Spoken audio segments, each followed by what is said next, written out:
All right. Well, All it's right. 11. All right. We'll go ahead and get started. Good afternoon, everyone. Appreciate everybody hanging on as we battle through some technical difficulties this afternoon, but we're ready to rock and roll, and we've got a really fantastic webinar for everyone today, whether you're new to signature mapping or if you've been around mapping for a long time. We think we have some good material that will benefit everyone of any type of a skill level. And leading the webinar today is none other than Mark Perez. Some of you may know Mark from the training center out in Scottsdale. For those of you who may not be familiar with Mark, he spent a number of years in tech support, troubleshooting, mapping, working on, EST2, EST3. So he's got some really good insight on some of the issues that mapping can create. And Mark's real knowledgeable, and we're looking forward to a great webinar. Myself and Chris Hockenberry will be helping out with the Q&A during the webinar. So without further ado, I will turn it over to Mark. Thank you, Doug. Thank you. All right. Well, welcome to a beautiful day today. I don't know where you are. It's gorgeous where I am. And welcome to another Tech Talk Tuesday. Like Doug said, we'll be talking about mapping. First, though, let's do it. Let's talk about some stuff first. On your bar, you might see an option for chat, raise hand, and the Q&A. If you do have questions about the material, go ahead and use the Q&A. If you have questions about the webinar or about Zoom and you're having some issues, you can try the chat or raise hand. If you're having audio or visual issues, it's usually just turning something on, a video, or your computer issues. But if you have questions about the materials, please use that Q&A. You will receive a typed response, or the question will be answered live by one of us moderators here. There will also be a transcript posted with the recording of the webinar after the webinar. I'm not sure a number of days later, but it will be posted. As long as you've registered for this, you'll be able to get access to that. Mark, I'm going to interrupt real quick. Sure. So the posting of the webinar is usually a week to 2 weeks afterwards. And in a little bit here, I will add your signature mapping PDF of today's presentation to the webinar chat. Okay, great. If you want to leave the meeting at the end, or anytime really, I guess, you just click leave. There will be, oh yeah, the polls. There will be a poll. Let's go ahead and take a few minutes. Let's ask some preliminary questions just to get your idea. Let's see, did it work?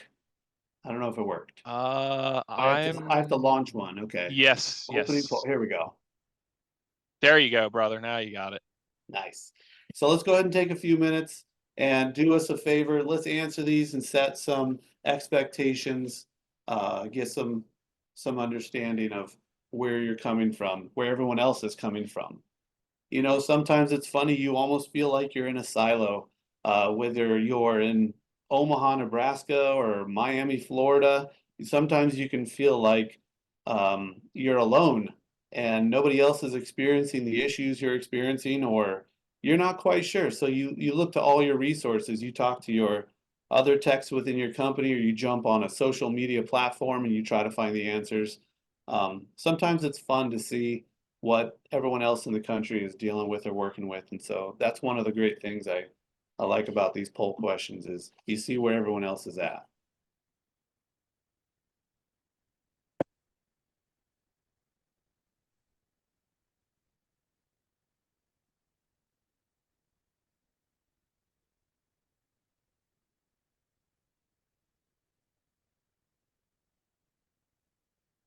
On average per incident, how much time do you spend troubleshooting mapping issues? We got one brave soul to say they disable mapping. Hey man, you got to admire the honesty. That's right. No shame in that. Well, agree to disagree. I mean, it's not the 100% correct thing to do, but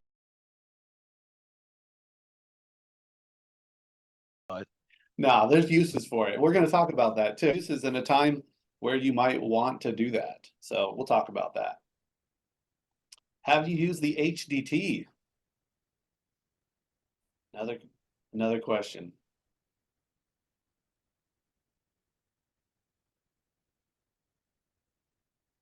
If you use the HDT, how's that looking, Mark? Are you able to see the I responses? am. Yeah, we're about 77% of the people through. I'd say maybe 80% we could probably end it. What do you think? Sure. It's already been 2 minutes. Okay.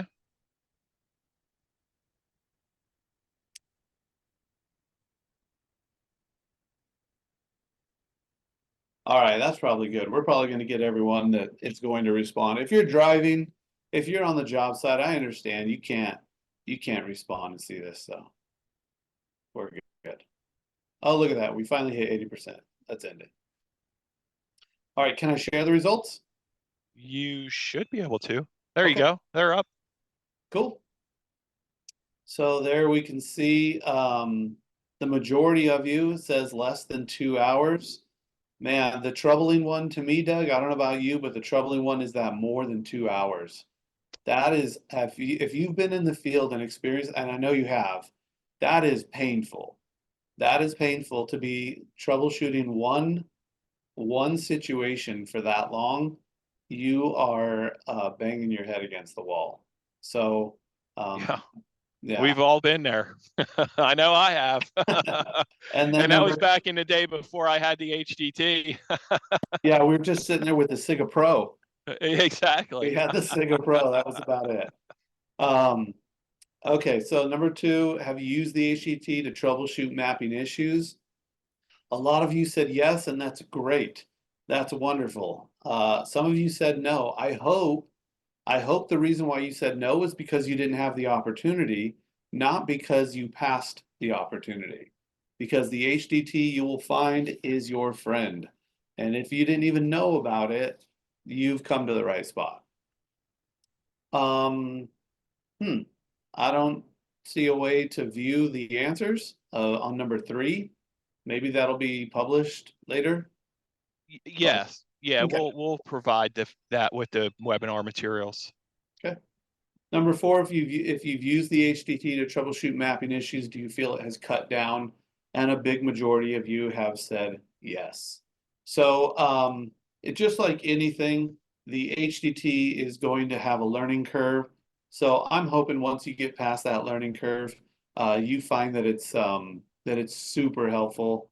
And maybe you didn't even know this, and we'll get into it, but there's software that you can connect to your laptop so that these logs, these reports, everything is tremendously more helpful when you view it on a laptop. All right, cool. That's good. Are you good with that, Doug? Yes, sir. All right, let's go ahead and we'll stop that. Let's just dive right in.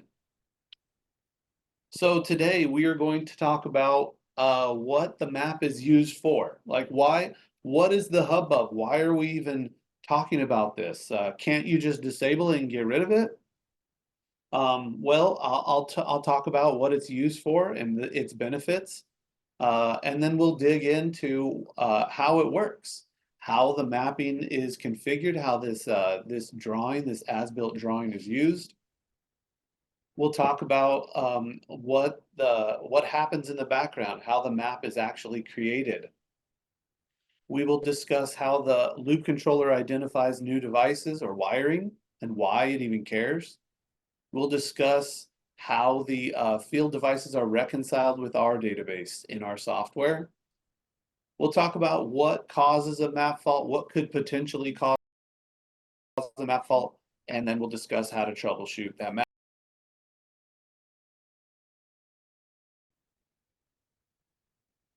All right, another key reason or use of the signature map would be when replacing devices of the same model. Let's say you have a dirty or a bad smoke detector or module.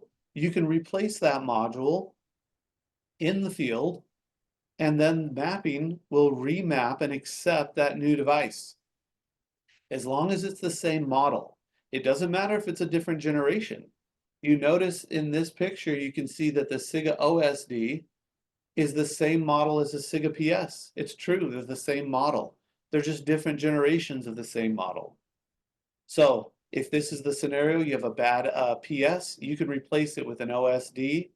If mapping's enabled, if mapping's working well, it will accept that new device. This is hugely beneficial for your end users, your building maintenance personnel. They don't need to call you out. They don't need to call you out there and spend whatever time and whatever money it takes to have you replace the device and then reprogram that. Now, are there other issues that could come of it? Sure. Could a map fault happen? Sure. But we'll talk about that. We'll address that. But if you've done your work, if the wiring is done well, if mapping is working well, this is how it's intended to work. You replace the device, it takes on all of its attributes, and it keeps going. Your customer doesn't experience any downtime or nothing. I've heard the old electrician's tale that you have to do one at a time. I've heard the old electrician's tale that you have to disconnect it and then wait 5 minutes, and you have to hop on one leg and make sure that your tongue is sticking out to the left, and then you can replace the device. None of that's true. You can replace one device, you can place 100 devices at the same time, and mapping will map in these new devices. If that hasn't happened for you, if you've encountered issues, there's something else going on. There's something else underlying that you need to address. All right, but let's move on. We'll talk about troubleshooting. We'll talk about mapping, how it works. Maybe we'll answer any questions that you have. Please, I know that you might have questions at this point. Maybe hold off until we get a little further into it. Well, they can dump them into Q&A. Like I said, Chris and I are on standby. Yeah, feel free. Go ahead. But I'm just letting you know that as we get into this, your questions might be answered. We'll have plenty of time after the webinar for you to ask more questions. But yeah, don't be shy. If you have questions, go for it. All right, let's get into processing the map and how it processes. So you may be familiar with EST3, and if you are, you've probably seen this picture before. This is in the signature diagnostics under the mapping progress, where you get to see the bars rise here, showing you the mapping and how it's mapping. Well, those are the 5 processes that your map is going through. Today, we're going to talk about those first 4. We don't really need to dig into the 5th one, but I'll explain it. First, serial numbers found. During this process, it's creating the existing or the actual database in your loop controller. It contains all the serial numbers of each device on your loop. The second step, communicating. Once it's identified all the devices, it assigns unique short addresses to all your devices. It's organizing your devices in the order of their serial number. Once that's done, it moves on to number 3, which is the actual mapping process. This is building your as-built wiring diagram. It goes through a process of causing each device to enunciate and listen. And we'll discuss that further here in a minute. The 4th step is checking EOL, where it creates the signature paths. The signature paths is a collection of the series and branch connections from the end of path device back to the loop controller. And then the 5th step is reprogramming, or programming in general, where the device settings are being applied, like personality, device type, the base type, etc. Now, if you got that email last month, there was an incredible article in there talking about this 5th process, the programming. The email, can you remind me, field connections, is that what it was called, Doug? Yeah, yes. Well, it discussed that 5th step, the programming, and it talked about how your devices might have gone through steps 1 and 2, but then failed at 3, and then they never went to step 5. That's as designed. The way our system works is it must complete these 5 steps or these 4 steps before it gets to the 5th. And this is why, this is one of the reasons why you might want to disable mapping. You might want to disable mapping if you are just starting your system and you know it's not going to map completely. Maybe you know that you don't have 100% of the devices that are programmed. Maybe they're not installed. And so you know it's not going to map. But on the initial installation, this has happened, I can't tell you how many times. The sprinkler guys will shut every single valve on their sprinkler pipe. And that CT1 that's monitoring that valve comes in default as an alarm. So before your device has a chance to be reprogrammed, it goes into alarm. So you're in the middle of an installation and you have a dozen alarms on your system, which they're not really alarms. They're tamper switches that the sprinkler guys have shut off for good reason. They don't want a live system when they're still installing it. So that's going to be one great reason, one incident, one situation where you might disable mapping, and that's on startup, so that it will skip steps 3 and 4 and move right on to step 5, which is reprogramming those devices so they start to come in correctly. But once you have your system up, once you have 100% of those devices connected, you're going to want to enable mapping. All right, let's talk about let's talk about these first 4 steps here. The serial numbers found, communicating, mapping, and then checking the EOL and creating that path. Okay, how is the map actually created? Well, let's go through the presentation you saw in EST3 or EST4. EST4 is a little bit different. I prefer the 3 just because it has nice pictures, and that's just the way I roll. So, the signature loop controller asks for the highest serial number device in a new start condition. Well, here's the scenario. I'm sorry. Let me set this up. We just installed our system. We powered up the loop controller, and now the loop controller is beginning its mapping process. Okay, so first thing, it asks for the highest serial number device that it identifies on the loop, and it asks, it starts identifying all the serial numbers. Every device is shipped with a new start bit set, so that when it's powered up, the loop controller identifies that it's a new device. This is what triggers the loop controller to begin the mapping process, is that it sees a new device or a new start bit. So the loop controller communicates with each device until the device in a new start condition with the highest serial number is determined. When the device with the highest serial number is identified, the loop controller resets its new start bit and assigns the device a short address. Now, don't be confused between short address and device address. A short address is a temporary address. It is used to identify the order of the devices. It's not identifying the device address. That's something different. All right. The loop controller will repeat this process for the next highest serial number device in a new start condition.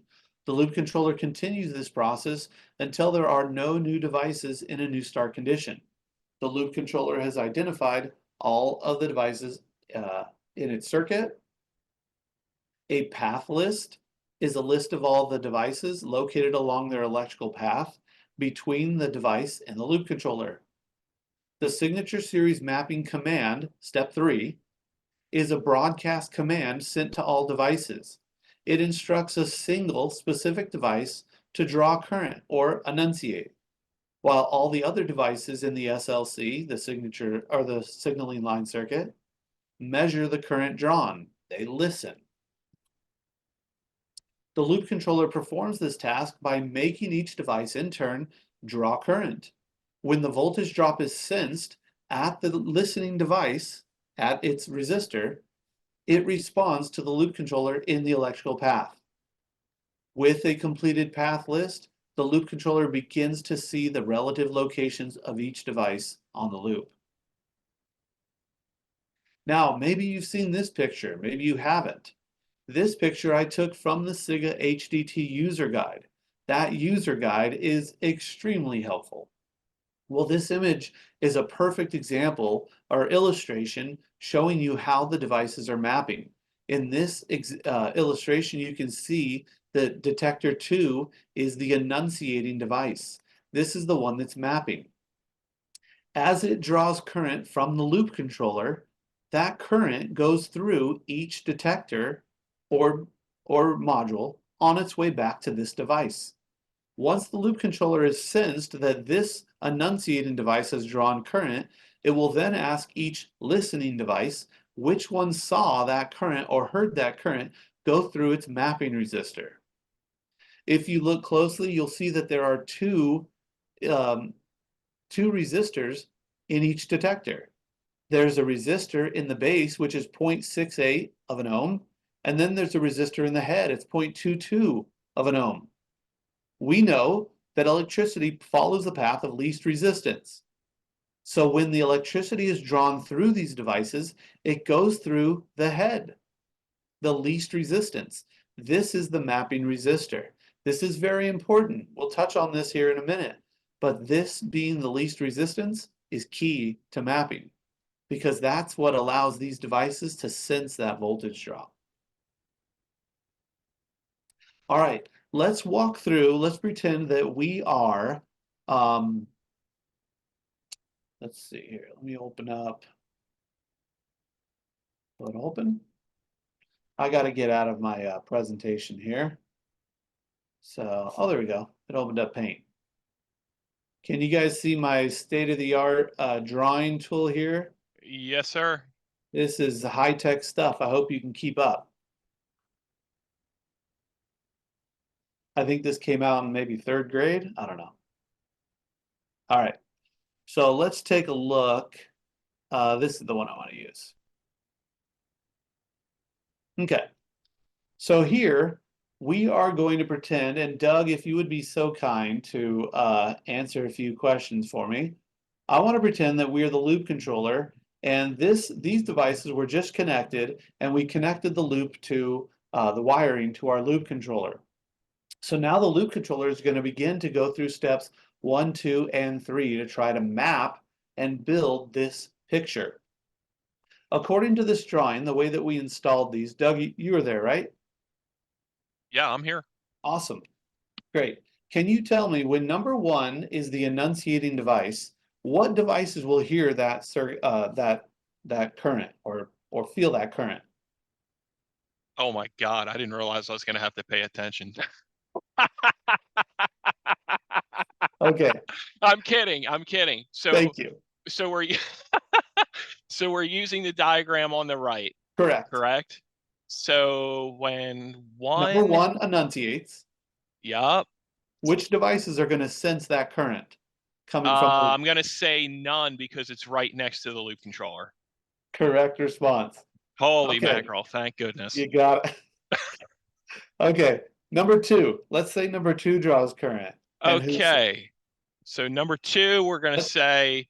Start from the loop controller. All right. So we're going to say number 1. And then we're going to say 12. And you said number 2, that should be it for 2. That's right. Okay, let's look at number 3 then. 3. All right. So we've got number 1, number 12, number 2, number 6, and 10. Not 6. Why not 6? Oh, my bad. Sorry, because he's an end of line. That's right.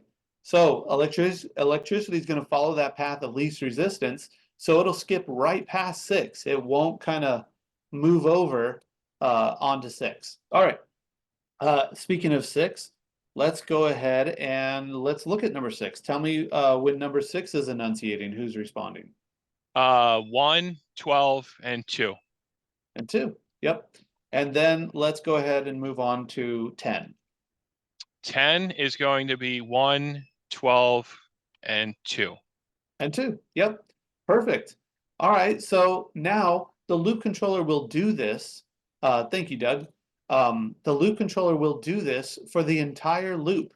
It'll move through every single device and identify, it'll cause every device to enunciate it and then read and log every response from every device that responded. And with this information, it can begin to draw the map as it's built. You can see that the first device is a detector. So, hey, can I have a minute? Lock the door when you leave? No, go ahead and leave it open. No, but our stuff's good in here? Yep, we're good. Okay, thanks. Yep, no problem. Sorry, guys. I have a class going on in the background. Okay, so we'll go ahead and take this detector here, and we'll say that the first detector on the loop was device 1. Because when number 1 enunciated, nobody responded. So obviously that's the first and only one right there after the loop controller. So then we got another device. Let's just say we can read the log. You can see right after 1, the very next device that kept responding consistently was number 12. So the very next device in the loop is going to be number 12.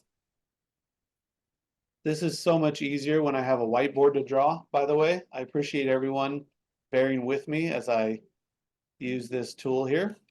All right, let's say that it's not correct, but let's just say that number 12, or the very next device on the list, number 2, was a module, and it would never be address 2, but we'll just, for this example, we're saying it is. And then we notice that right after 2, the very next device was 6, and then 10. So we know we have, here, let's go ahead and put another module down here. We'll call this 10. And then we notice that we have a T-tap over here. So we'll come off of here, put that down, put another one here, and then we'll put a detector there. We'll say that this detector is going to be 6. So this is exactly what mapping does. It causes each device to call or enunciate, and then it records the responses back from all the other devices. This is it. When I first started here 17, 18 years ago, I thought it was magic. I didn't think it was something real that I would be able to understand. I legit thought it was like alien technology, but this is it. It's just electronics. It causes a load, and then it senses through its resistors. And it builds the map. It's pretty basic. It's pretty simple.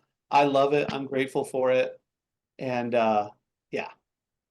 All right. Cool. I think that explains it. Maybe, maybe not. You can ask questions in the Q&A. All right. So the map is done.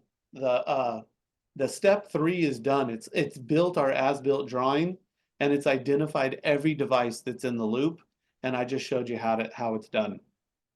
At this point, there's now devices that are identified that are going to be at the end of the path. These are the devices furthest from the loop controller. These are the devices that when every other device in the loop drew current, they never responded because they never felt electricity go through their terminals. They're the devices furthest from the loop. It develops what's called a signature path list. It's a list of all the series and branch connections along the shortest electrical path between each end of path device and the loop controller. You have a series connection, which is just a straight from one device to the next, or a branch connection, which is a T-tap. With the signature list complete, the mapping procedure is done. Each end of path signature is each end of path device is identified, and they have their own unique signature. For example, the signature for device number 9 would be branch, series. Each device has its own path going back to the loop controller. As long as you have this, then you are golden. As long as each device has responded and each device has its own unique path back to the loop controller, you're good to go. Now, there is something else that can happen. What is the term used? Doug or Chris, if you want to, I know you know the answer. What's the term used when you have an identical signature? Somebody actually threw this in the Q&A actually, and somebody else just put it in there. balanced map. That's it. A balanced map. Man, balanced map sounds good. Like when my checkbook's balanced, that's good, right? Not a balanced map. A balanced map is not good. Are you permitted to have a balanced map? This is a trick question, by the way. Are you permitted to have a balanced map? Anybody? Yes, we are permitted. Jose Mario? I love that answer. Yes, we are permitted, but it's not recommended, which means the answer is no. When you hear yes, but, it means no. The answer is really no. The reason why we say, well, we'll get into it. First, let's identify what a balanced map is. A balanced map is when you have two identical signatures going back to the loop controller. Like if you notice here, this WTM at the end here, both of those have this same signature going back to the loop controller. It would be series, series, series, branch, branch, branch, series. Both of them have the same signature. A balanced map is not permitted because even though a balanced map will not cause a map fault by itself, when you replace devices on a balanced map, you have a very high probability of getting a map fault, which just defeats the purpose of mapping anyways. The loop controller will get easily confused if it sees two devices in the same location. When it remaps, it'll assume, or it could assume, that they were swapped, which will give you a map fault. So you can unbalance the T-tap by adding a T-tap or moving, adding a device to one of the balanced legs. So if you're looking at this picture, I've had the question, what do you mean add a device to it? Where would I add a device? I don't know. Take a CR module, a SIGA-CR, a non-supervised output, and add it to one of these legs. By doing that, sorry, Mark, I was going to say the other option would be take one of those branches and just put a T-tap at any of the devices on the branch. That would also unbalance it. True. Okay. So adding the T-tap. Yep. By adding the T-tap, moving the T-tap, or adding a device. Now you can reassign using the software. You can reverse the in and outs. You might get a green panel the one time, but you can't guarantee it's going to happen every time. So fixing the map fault, the balanced map rather, is the best way to approach this. Also, star taps are never allowed. A star tap is more than 3 at one connection. All right, moving on, reconciling the map. How are we going to reconcile it? So now that we have the loop, the map has been built, the as-built drawing has been built, how do we get that into our software so that we can reconcile with all the devices that we've configured already? Whether it's a new installation or existing, I want to get those, my information on that device. We want to get a white map, as we say. So here you can see on the left, we've got the EST3 map, a reconciled map, it's all blue. And on the right, we have the EST4 reconciled map. Well, for this, I want to walk you through this little process here, this diagram of how mapping is kind of working in the background, what we're trying to achieve. And for that, I am going to, again, go back to my amazing paint over here. We'll start with this one. And we can expand this. And let's talk about what mapping is doing and what it's trying to accomplish. Well, you can see in the diagram here, we have the SLC on the left and the CU or the SDU on the right.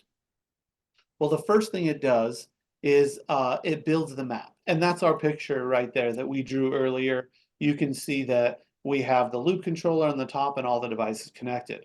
Well, the loop controller has identified this. Well, up to now, we have nothing but the CU database. We have, let's see, let's maybe shrink this down a bit so we can get more information. We have like the device type. Oh, that's too small. Let's get it here. We have the device type. We have the base type. We have the address maybe. we have the personality, we have the sensitivity for detectors. I can't even spell. Sensitivity. What else do we have? We have the label, we have maybe the location text or the description. We have well, we Jose just have- Murillo is on it, man. He's saying serial number. well, he's almost right. So we don't have the serial number yet. We don't have it yet. None of the device, none of the information that we have in our database up to this point of what I'm identifying, none of it matches what's in the field. There is a piece of data, however, in the field that I can put in my database, and that is the serial number. The serial number is that piece of data that I want. If I can get the serial number, I should have just copied that. And if I can enter that here, then I have data that matches in my software that matches in the field. So what I'm going to do is I'm just going to upload from my loop into my database. So upload from the panel to the computer. So that way I can have this picture. I have this picture in my database with all of my data. So how do I reconcile the data that is, oh, this is so slow and buggy. But how do I reconcile the data that is this data here? Well, what I need to do is I need to reconcile it. I need to take my data and reconcile it with the data from the field. There's a couple ways. If I'm in the Ford CU, I'm going to use the install option. After you upload the loop, you choose install. If you are in the SDU, you're going to use commit. You're going to commit your data to the devices. And what that does is it takes this database with all of our information in it. Yeah, I'll just copy all that. And it puts it in this. This is kind of like the on deck circle, or maybe the batter's box. I don't know. It takes all this data and it puts it in this expected box. And it gets it ready so that we can go ahead and download, or what term do we use in EST4? Not download. In EST3 we would download. In EST4 transmit to panel. Nope. Transmit to panel. That's right. We transmit. But there's something we got to do. This is extra credit. This is free with the price of admission. What do you got to do every time before you download? Chris, since your mic is hot, tell me. On EST3. EST3. EST3? Well, the two things you got to do: rules compile and database convert. That's If I remember exactly it right. correctly. Yep. Michael Connolly, I knew he was going to answer that one. You definitely need to do a rule compile and a DB convert if you're using EST3. So rule compile, DB convert. I'm just trying to make this as complete as possible because in a second here, guys, I'm going to be finished with this. If you want to take a screen capture of it, go ahead. And that's only because you won't find this drawing anywhere else. So let me finish it, and then you can go ahead and have your picture here. So, And well, Mark, and then don't forget we are recording, right? So it'll be part of the recording as well. That's right. We are recording. So we have this data.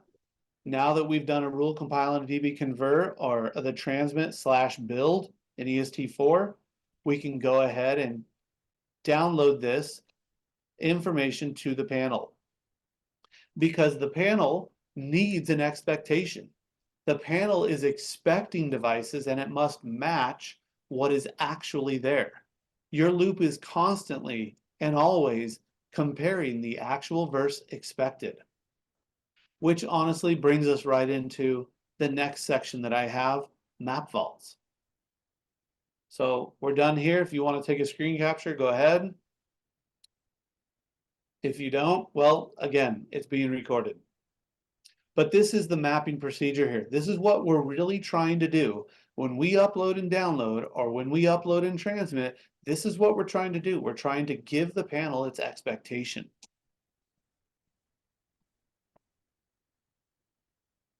Let me just close this. I might refer back to it. All right.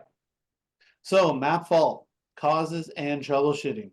Number one, what is a map fault?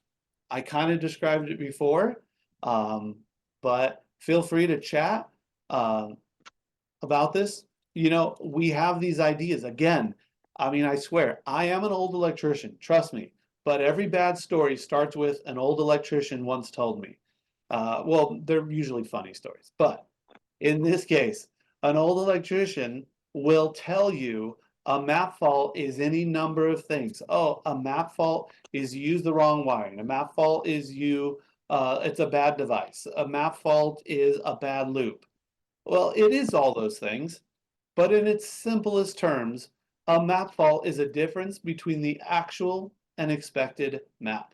Just like I showed you before, it is constantly comparing the actual versus the expected.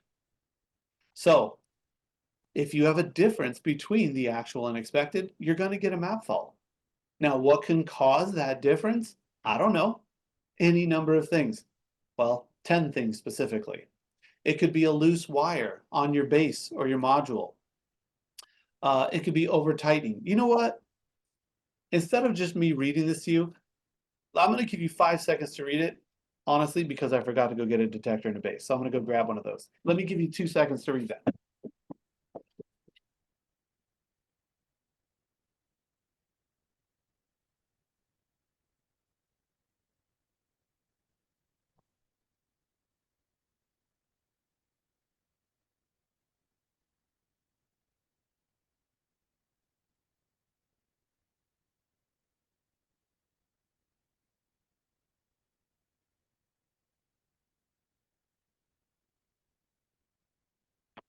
All right, I'm back.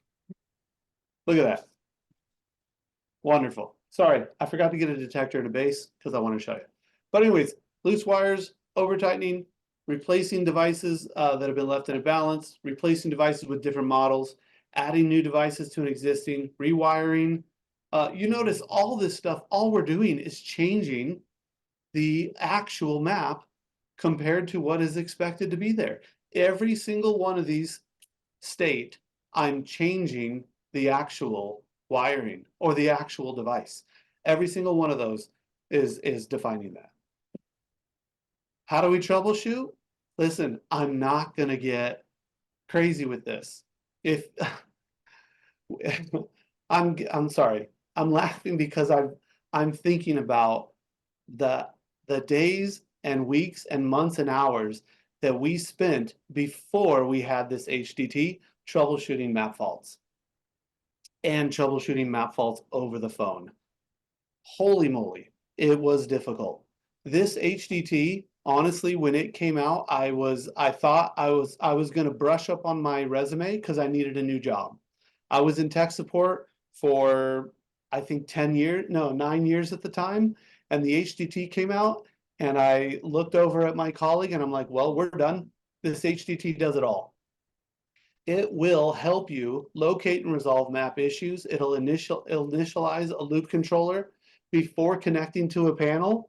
I mean, if you understand what that means, that's revolutionary. And it'll help you troubleshoot an existing loop. Okay. It initializes, restores, does a map analysis. You can find dirty levels. You can program new device addresses. You can perform maintenance, which is resetting the date after you clean or replace a device. You can reinitialize the device back to 0. Now, I think I have a good explanation of when I would do that, but Doug or Chris, correct me if I'm wrong. Sometimes the device just doesn't like to play on a loop. And so you can actually reinitialize it back to 0 and maybe either use it on another panel or try to use it on the same loop or a different loop. Is there a more specific example of when I would reinitialize a device back to 0? that you can think of? No, that's probably a good example. Right. Yeah. The only other reason would be if you're like taking over an EST2 and you want to reinitialize all the devices before you install them on a new system. All right, so I almost said that, but I wasn't going to. But because you said it, Chris, I feel liberty. When you're going from EST2 or an old quick start to an IO 1000 or an EST3, guys, sometimes you have to. Sometimes you got to reinitialize a handful of devices. I wouldn't say all of them, but a handful of devices. Sometimes you find that they're just not playing. You might need to do that. Maybe you do all of them. I don't know. Okay, it's just another option that we have. This tool will help you find devices that are failing a contact analysis or mapping consistency, reversed in and out wiring, a loop within a loop, a short circuit, a false EOL or T-tap, or even a ground fault. Now, you did not mishear me. This device will help you find a ground fault. You have to have isolators, and the HDT must be grounded with the same ground reference as your loop controller. I've taken many calls where folks try to use this, and I ask them, is it grounded? Like, oh, I didn't know I needed to ground it. Well, how would it get its ground reference? Or the other thing is, I have the HDT out in the field, and they're way out in the back 40, and they're connected to just some random pipe for the ground reference, and they're not finding it. You need the same ground reference as your loop controller is using. False EO is huge. This tool is huge. This is amazing. That false EOL thing.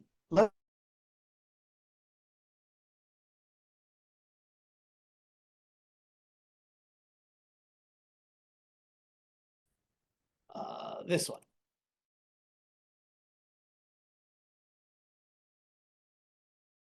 Let me try again. There we go.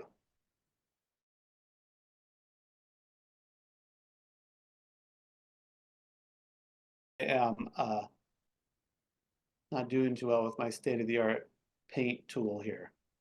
Try this one more time. Okay, so here's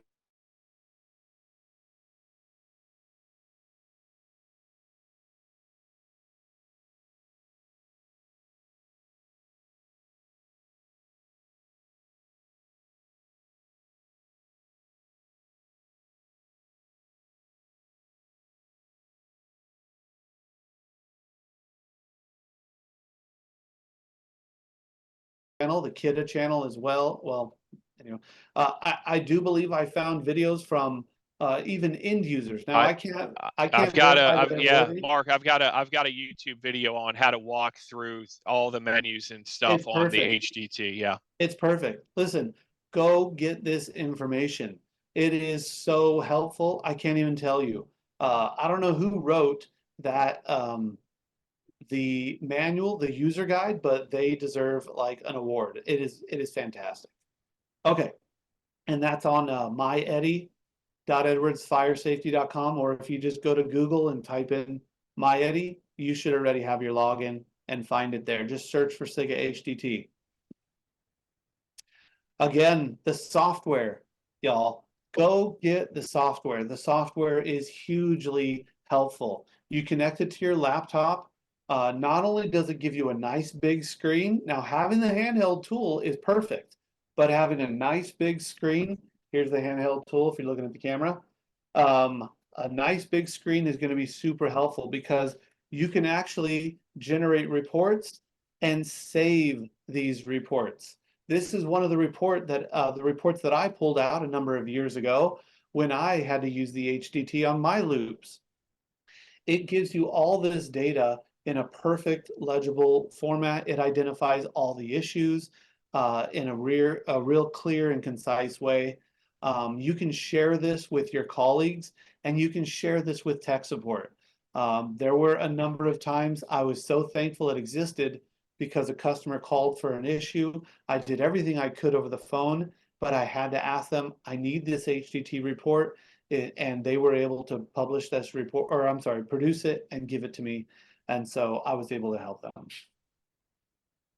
All right, let's talk about mapping best practices. Let's talk about troubleshooting the map fault. Now, number one, HDT. Number one, pull that HDT out, run the report, and let's see if it finds any issues. If it finds an issue, go directly to that device and check its contacts, check its wiring, fix it, connect it back up, and run the HDT again. Run this HDT over and over until it does not find any more issues. I've had customers before tell me they ran it, they found an issue and fixed it, but then their map still wouldn't map. It's because you have more issues. Just because you found one doesn't mean you fixed it. Fix it, move on to the next one. Run it over and over until it comes back clean. All right. Now, this is going to seem silly. This is going to seem facetious. But guys, I'm being honest here. You need to go back to the basics with your wiring. The best installations is what prevents these map faults. Now, I've got a picture there of some scissors. And if you don't know, you might not be familiar, but scissors exist in the field. And they have a purpose, and that purpose is not fire alarm. That purpose is not FPL, FPLP, FPLR. That is not for our wires. You need to use, and here, I guess I will go ahead and stop the sharing here. I don't know if, is my camera on? Yes. I don't know. Yep. Okay. Now, listen. This right here, when you wire this base up, you make sure that, and this is where I was going to talk about a couple of things. There are a few things to be careful for when you are wiring this up. Number one, give yourself plenty of slack, okay? Give yourself plenty of space. Don't wire this thing directly to it and go over multiple terminals. Don't strip your wires too long. Don't run your cables over these little prongs here. And like Doug said, when you install this base, make sure you don't over tighten it so that you bend it. Now these new bases, they're much hardier.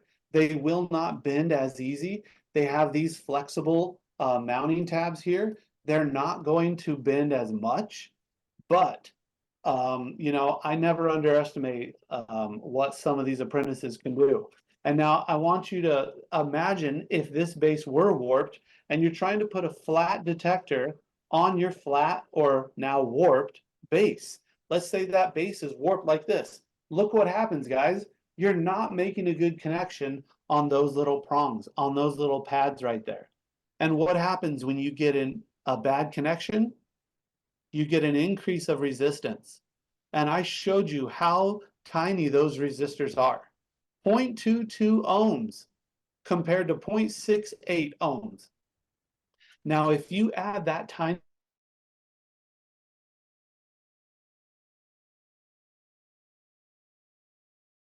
and you're going to get false EOLs, you're going to get inconsistent maps, inconsistent devices. The other thing, guys, listen, don't use your clients. Your clients have a purpose. It's a hammer. No, just kidding. It's a drywall saw. Well, not really. It's all the above. But it's not for stripping wire. It sounds silly. I honestly feel silly saying this to you guys, but use these wire strippers. They're designed for the wire. Okay? This is, people say, oh man, I'm going to tune into that Edwards webinar. I'm going to get some real cool, you know, information on how to do all this stuff, some Edwards stuff. No, it's back to the basics. It's back to the basics. It's taking off this jacket. Okay, you see that thing? I know some of you don't know what that is, but that is a pull string in order to pull that jacket and get that jacket. Why do you think they do it? You think they love spending money at Belden? You think the wire companies just love putting a little piece of floss in there for you for nothing? No. Use this string. Okay, take that stuff off. This is crazy. I can't believe I'm doing this on a webinar for all you guys, but I have to. Don't strip too much wire. You don't need that much in there. Oh, maybe that was a little too less or not enough. Use the right hole. Strip all the amount you need off. Not too much, not too little. just enough to get there under the terminals. Okay? It's that simple. The best installations, take your time, do it right. I know half of you are probably in the chat right now saying, I don't do it. I'm parts and smarts. The electricians do all the installation. I can't control them. I'm their subcontractor. What am I supposed to do? Go train their technicians? Yeah, yeah. You would be surprised how far you can get with your electricians if you feed them with your installers. I tell you what, I say this in every single class. You go one day and print out all of the installation manuals, print out all the documents and the pictures, and you invite all the electricians on your jobs to lunch one day. I don't know how much pizza costs nowadays. I know inflation is rough, but pizza and a soda, you feed these electricians one day, and while you have their attention, you show them all the documents, you show them how to wire this stuff, you show them how to strip wire, you show them how this stuff gets connected, you do a little brief little explanation of how and why how important it is to get this stuff done right. And that's going to save you thousands in troubleshooting down the road. All right. It really is that simple. It's back to the basics. It is, it's doing things right the first time. Okay. All right. Now, hold on a sec. Let me get down off of my soapbox here. Cool. All right. So I talked about stripping the wires, terminating the detector, false EOLs. You know what other thing I've seen before, guys, before we move on from this, is I've seen like 14 gauge on one side of a terminal and 18 gauge on the other side, or 12 and 18. I've seen two different wire sizes under the same terminal, and that was a bad connection. It's these little things. Oh, you know what? Before I'm going to get back on the soapbox, before we jump off on this soapbox, this is important. This is important. One last thing. I hope my camera's on here. I know you guys love your fines. You love your side cutters. You don't want to use this. It's an extra tool in your pouch. I get it. I understand. But you know what? It's a pouch. I mean, it's meant to hold tools. You say I can use my lineman and I can cut this. I can just strip it with my lineman pliers, right? Sure, you can. But you nick the wire. I don't care how good you are. I don't care how good you are with this. You're gonna nick the wires. And when you nick the wires, it doesn't break the first time you bend it. It doesn't break when you install the wire. It breaks when you pull it off and put it back and pull it off and put it back. Eventually, that bad connection, that nick in your wire is going to break. Right? That's a Saturday afternoon service call, baby. Listen, and here is the worst thing, and I've experienced it myself. You will put a device up on, or you're troubleshooting a whole circuit, and somebody used their side cutters or their cute little scissors to strip that wire. They nicked it, and so what happens is when you put this back on the box, it's connected. It's just fine.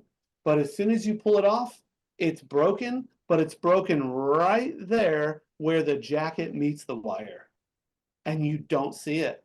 So you push it back on the wall and you move on, and you're there. Like Doug said, that's your Saturday afternoon. It's more like you're a whole Saturday, the entire Saturday. So it all goes back to best practices and explaining to your installers what they need to do and how to do it. All right, guys, I hope this has been helpful for you. Was there, when do we do the poll, the exit poll? So you can do your exit poll now, Mark, and then we'll get into open Q&A. There's actually a question that Alex Winstead put in the chat that I'd like to answer live. Yeah. Regarding process chain error. So go ahead and launch your closing poll, and then we'll open it up for Q&A. Okay. Let me. Oh, see, this whole time I wasn't even sharing my screen. That's funny. Where are the polls? Go.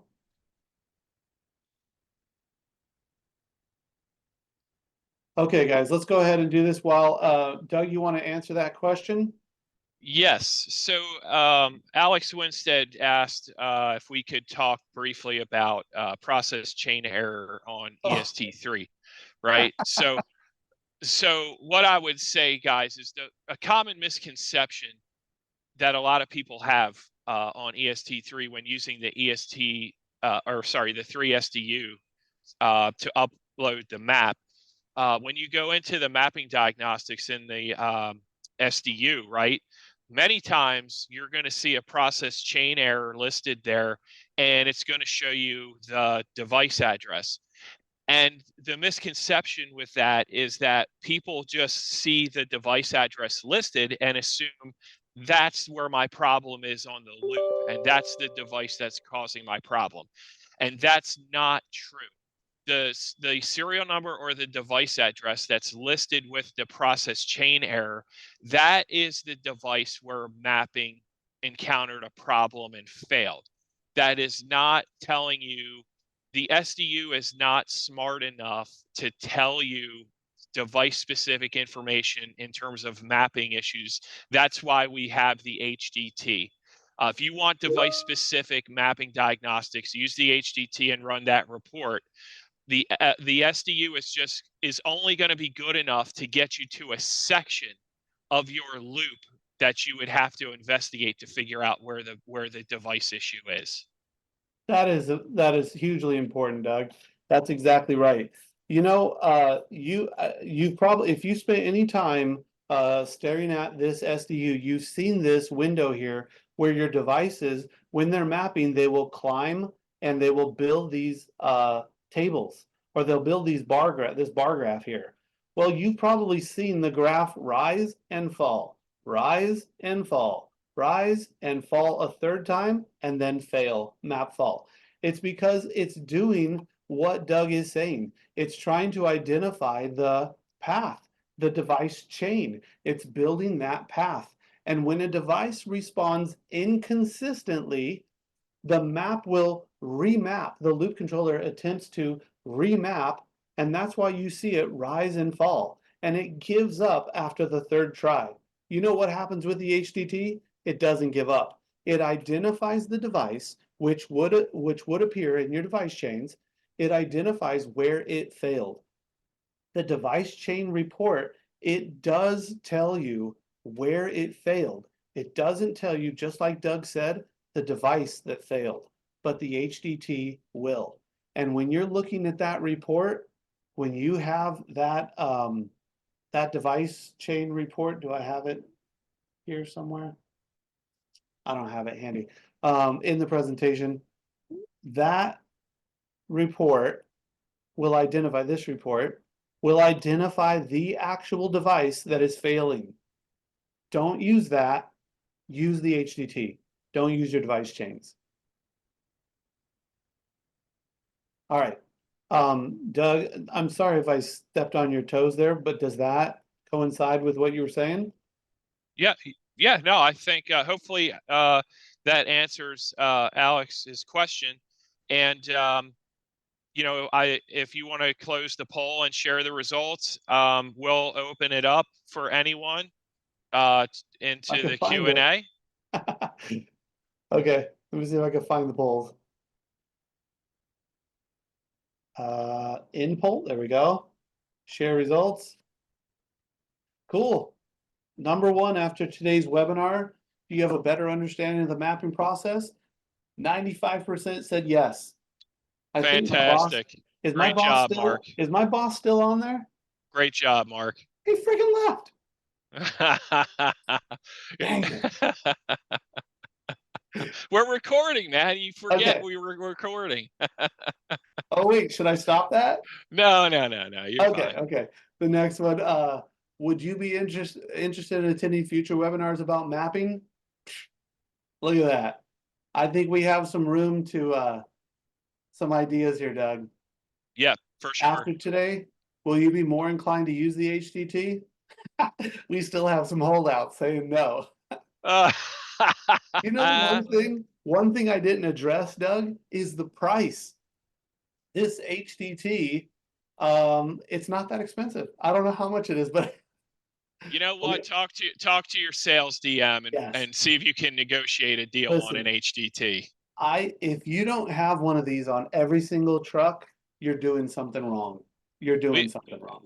I saw in the attendee list, we had a couple of DMs on the phone. So contact your customers, guys, broker a deal, Absolutely. and let's push some HDTs. Let's get some tools in the hands of these Yeah. ladies and gentlemen out there struggling on map faults. Dana And Fair, this let's one. go. Look You're at this. good. You're good to push 4 or 5 right after this call. I know it. Yep. So, hey, Mark, Yeah. you've done a great job since Thank I relinquished all of my host privileges. Yeah. You can go ahead and stop the recording, and then we'll go into the Q&A. Okay, great. Thank you very much. All right, I'll see you on the other side here. Yep. And folks, Recording stopped. it doesn't, the Q&A doesn't necessarily have to be related to mapping. You know, if there's something else, you know, that you want to ask a question on, you know, between Chris, I, and Mark, Yeah. we should be able to help you out here. Yep. And please do me a favor, put it in that Q&A, because the Q&A, not the chat. Well, The the Q&A live is- Q&A. So the live Q&A, Uh-huh. Mark, will just, the people can raise their hands and we'll unmute them and they can ask the question. Oh. They don't have to type it. Okay. Cool. Oh, we So I have see some where great. Michael Talbot has raised his hand. Michael, if you'd like to go ahead and unmute yourself and ask the question. Michael Talbot.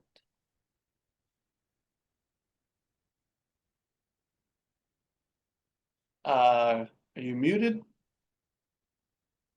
Let's see. We may have to unmute him. Participants. Attendees, allow to talk. There we go. Ask to unmute, Mr. Talbot. Okay, can you hear me? Yes, sir. I can. Good to Yes, talk to Mike. you, sir. Yeah, one thing I wanted to point out is the wiring faults also on modules. Okay. We've seen where if the screw is not backed out before you go and stick the wire in, you may actually think that the wire is inserted when you tighten down a little further, but it's not. And you can Great end up point. with faults. Also on the modules, if you short strip the wire, you can have the same problem where you're squeezing down on insulation rather than on copper. That's a great point, Mike. I can't even, I've done that myself a number of times. You put it in and you're just so busy, you forget to tighten down that screw. Great point. Thank you, sir. All right, cool. Is all this, if I see anything in this Q&A, does it mean it hasn't been answered? Yeah, so Chris has been going through, Mark, trying to get to them. But yeah, if you want to scroll through any of the open ones and answer them live, feel free. Okay, let me start here with this one. Regarding the start bit, should a customer use a spare part that was previously installed? I hope Shane is still on the call, but honestly, it doesn't matter. You can use a brand new one or an existing one when you replace devices. I know it's common practice for companies to have a stock of devices, similar smoke detectors and stuff, where what they will do is they'll go around throughout the year and replace like 10 devices, take those 10 devices back to their shop and clean them out with the vacuum tool, if it's a new SIGA-HDT, or some of the older generation detectors, you can open them up and clean it out with a soft bristle brush, and you can really give them a good cleaning that way. And again, use that vacuum tool. You don't want to use compressed air, but yeah, and it doesn't matter if it's existing or new. All right, let's someone from the field. I see Doug Tortorelli. You still have your hand raised. Would you like to ask a question? Just unmute. Doug Tortorelli.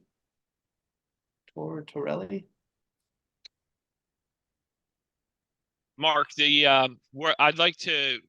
Kenny Mann had a question in the chat that I'd like to answer live regarding the database version on the loop controller. Yeah. So, once Doug is done. Okay, well, go ahead, because he's He may have stepped away or put his phone down or something. Okay. So Kenny Mann was asking, you know, and I'm sure a number of people have seen this. When you're doing a version request, especially on EST3, the loop controller will show a 0 for the database version. Again, this is a common question that we get asked in tech support. It's like, hey, I downloaded my project to the loop controller, but it's still coming back as version 0. What you have to remember for that is that if there is any sort of a trouble on the loop controller, map fault or any kind of a trouble, it is going to show you 0 for the version number, okay? You've got to be able to fix that map fault. You've got to be able to map that loop successfully, and you've got to, you know, have a clean loop controller in order for it to show a proper database version number. So the other thing with that I would touch on that we didn't necessarily cover during the webinar is when you guys do your signature conversion before you download to the panel, if you get a warning box that shows up in the SDU that says some expected data does not have matching actual data, that is a dead giveaway, folks, that you are not going to resolve a map fault if you proceed and download to the panel. If you see this box right here, this warning box, my suggestion to you would be to upload the map and look at your loop statistics. You can get to loop statistics by right-clicking on the map and selecting loop statistics from the drop-down menu. Loop statistics will open up a small window. The left side of the window is going to show you your actual data. The right side of the window is going to show you your expected data. When you scroll down the slide bar on that window, underneath the expected data, it's going to show you your missing serial numbers and your missing device addresses. Right there, Mark has it up on the screen right now. Unmatched serial and unmatched address, right? That now, what could lead to that is one of two things. Either we have a detector configured on the loop controller and it's not physically installed in the field, or it is actually physically installed out on the loop, but for whatever reason, the loop controller isn't seeing it, right? So again, if you're doing a signature conversion and you get that warning box, I strongly recommend going to your map, looking at your loop statistics, and folks, this loop statistics will tell you straight up where your missing devices are, and it will break it down by device type. So you'll know, okay, do I have 2 extra SIGA PS, or am I missing a 270? Like, it will break that table down for you by device type, and the information on this window is invaluable in resolving that warning when you do a signature conversion, right? Yep. As long as you do your signature conversion, if the progress bar goes straight to 100%, you're good to go. You're able to download, and the data on the loop controller will update successfully. Yep. Cool. Hey, Doug, also while we're here in loop statistics, I want to point out that if you have a balanced map, it will identify the 2 devices that are on a balance. Right here, it not only identifies the 2 serial numbers that are balanced, or if you have multiple, but it identifies the level. That's referring to this number right here on the side of your map. You see this number? You will find, if you had a map, you would find that there are 2 devices on this level that are in a balance. Those are the 2 devices that are balanced. Sweet. Now, regarding the other thing you were talking about how the actual doesn't match the expected, that's during this process right here. You failed to reconcile a good map with your database. So you don't have a good map in this process right here. So when you're trying to download or transmit or do that DB convert, it's telling you, I'm sorry, the data from the field does not match the data in your database. And so it's identifying a problem here. Sweet. Is there anybody with their hands raised? We do. We have Mr. Kalinsky, patient Mr. Kalinsky. if you're still there, I hope you are. No, I did not fall asleep yet. This is Yes. really great information. Man. Really appreciate you guys doing this. On several of our products, we do have message counters. Can you talk to what message counters are and how we should interpret that information? Can I? That's the question. Let me see if I can find message counters. And I think you are talking about in diagnostics, you're talking about here? Yeah. Okay, so my experience with this, and I'm hoping you're asking this question because you already know the answer, because I don't. No. I know that it will identify problems. I know that when you upload new data from the loop controller, I have seen how I've used this, Joe, in the past, is if I get an internal fault on devices, this message counters will usually give me more information. Like I've seen it where I've had a detector in a window, and so it told me right here in the message counters, it said too much light entering the chamber or something like that. Or another one I've seen was on a duct detector when the head when the cover is missing, it'll tell me something like expected D line failure. Basically, it gives you more information about the faults, in my experience. Doug or Chris, do you have more help?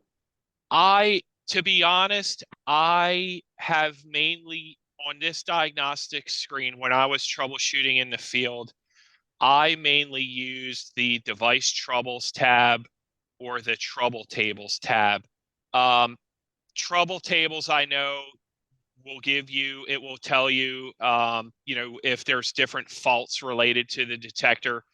And also on device troubles, that tab, it breaks it down. So in other words, let's say you had a detector on trouble tables tab, right? And the internal fault box was checked. If you go to the device troubles tab, after you've refreshed the data, the device troubles tab will actually show you the serial number of the detector, and it will tell you what the internal fault is. Most of the time it was a min-qui trouble or something like that. So my personal experience has always been going between the trouble tables and the device troubles tab. Again, we talked about process chain error. I've used the device chains tab, and we spoke about that a few minutes. I will admit, I have not personally used message counters, so I'm sorry, I would not be Okay. a good source for that. Okay. I mean, I will open it up to somebody on the phone. I'm looking at the attendee list. We've got some longtime guys who've worked with EST3. If they want to share their experience working with the message counters tab, feel free, guys, put your hand up. And part of the concept of having this open Q&A is for an idea exchange, or to make us all better. So if somebody out there has used message counters, feel free. Yep. I had while we're waiting, if anybody wants to, I guess, go in chat or in the question and answer, we can talk about the message counters, because I don't see. I'd have to enable your mic. Yeah, sorry, Joe. I don't know if we can necessarily answer that. You know what? I I've was going to also- say, I'll take it. I'll take a note, and we'll follow up so that when we send out the webinar materials, we'll Well, provide some additional information on it. I would be. I don't know. I hope you don't ask me to do that. Do Because you know what? what I would do? Oh no, I'll do it. I'll do You it. know what I'll I would take care do? of it. Doug, do you remember? Oh man, it was 2005. We had a great webinar at one of these conferences in I can't remember where, but there's a wonderful presentation that somebody did. I feel like it was maybe Ralph or I can't remember who did it. It was a great mapping presentation. It went through every single one of those tabs. Yeah, I have it as an action item, and I'll make sure to include it in with the webinar materials when we post it. I Okay, mean, my computer fortunately, we didn't have a stump the panel question today. Otherwise, we'd owe Joe a T-shirt or something. You know, somebody asked here, can you show loop statistics? It looks like Chris is looking at that. Can you show loop statistics in here? Now, I don't think I can. I think, Mark, you need to be connected to an EST4. Maybe you are. I'm not, but I thought I Yeah, might so have some loaded. No, I don't have any history. no, see, that's what I'm saying. I think you'd have to be connected to a panel, but Chris is our EST4 expert. Yeah. So if So there's not really loop statistics. I mean, the closest you could get to that is getting the detailed diagnostics report. So if you are connected to the loop controller and you hit the signature diagnostics, you have the option for that, see that get detailed report there at the bottom. And that has a lot of useful data. Sweet. Are there any write-ups or anything on this field, Chris? I mean, there's been a lot of requests from voice of customer that's been sent over to product management. That's where I'm seeing a lot of the questions in the chat, asking, can we make it like the EST3 with the mapping? It looks like Greg entered some information in the help here about it, which is nice. I mean, Right, not too yeah. extensive, but it identifies what they're doing. Well, that's what I was just looking at in the 3FDU. So we might want to refer to the help for the get message counters, because that provides some detail of how that operates. Oh, you want me to go look at the help there? If you want to toggle back, yeah. And it Let's gives see. a brief explanation.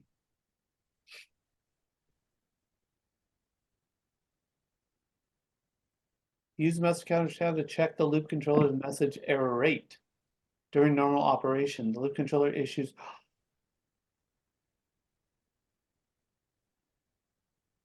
You know, IO did this.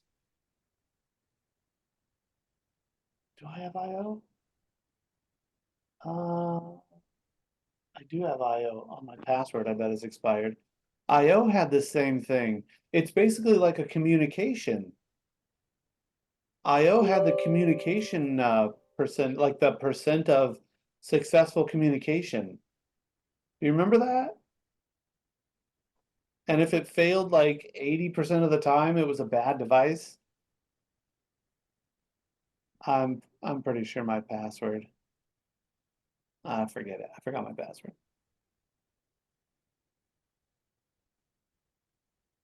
You know, I don't know it confidently. I'm not even going to try to attempt. I know for sure IO described this. And this is also in the IO diagnostics.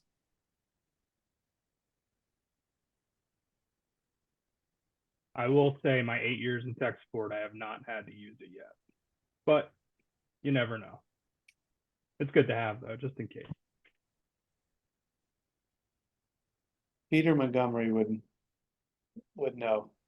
Absolutely, yeah. that's okay. Like I said, I'll follow up and we'll get people the information. So if is there anything that you want to answer here live, Doug, or do you want to have better diagnostics? We're just trying to clean up the chat. There's just a couple comments in there, not necessarily questions. Carlos Almanis, my loop passes the mapping and contact analysis on the HDT, but the EST4 will continue to show a map fault. That's interesting. I mean, in reality, guys, the HDT really, you could think of it as a portable loop controller in a sense, right? So if you can theoretically get that loop to run clean with no inconsistent or failed contact analysis devices, when you put it on the loop controller, it really should map successfully. Now, That's on EST4, so he's going to be a little bit limited with some of the diagnostics that he can see. I guess Carlos, I don't know, Chris, feel free to add some color to this, but for me, one of the first things that I might do before you re-land that loop back on the EST4 is just check each side of your loop wiring to ground and look for any stray AC or DC voltage there on the line, just in case we've got, some noise happening on the line. The other thing I would say is, You know why this is so hard to answer, Doug, is because it's very uncommon. It's so uncommon. It's hard to believe it, to be honest. Well, so one question I have is if he's using the PC software when he's running the HDT, and if so, would like Doug said, checking for induced AC/DC voltage definitely. But another thing you might just want to do is do a reinitialize, and then you can just transmit the database, upload the map again, and do an install, and then it should be a whole clean database altogether. That may fix it. So it could actually be something more so in the card than actually on the loop, I'm thinking. yeah, Carlos, you're welcome to try the things that we just talked about here. If you still continue to have that problem, give us a call in tech support, and we can dig into it a little bit further. Yep. Hey guys, one thing here. Number one, I'm glad Thomas had success running them in the dishwasher, but we don't recommend that. And number two, Mr. Valestra, I see is in the chat. I'd love to hear what Mr. Valestra has to say. Who ran what in the dishwasher? Well, you didn't see that? This guy, No. Thomas No. McAuliffe, said he No. used to open the PS detectors up and run them in the dishwasher. Maybe he was doing that to clean them, but that's funny. It is funny. Okay, sorry, Bill. Yeah, hi guys. Hey. Your message counter tab, it is useful. I'm sure it is.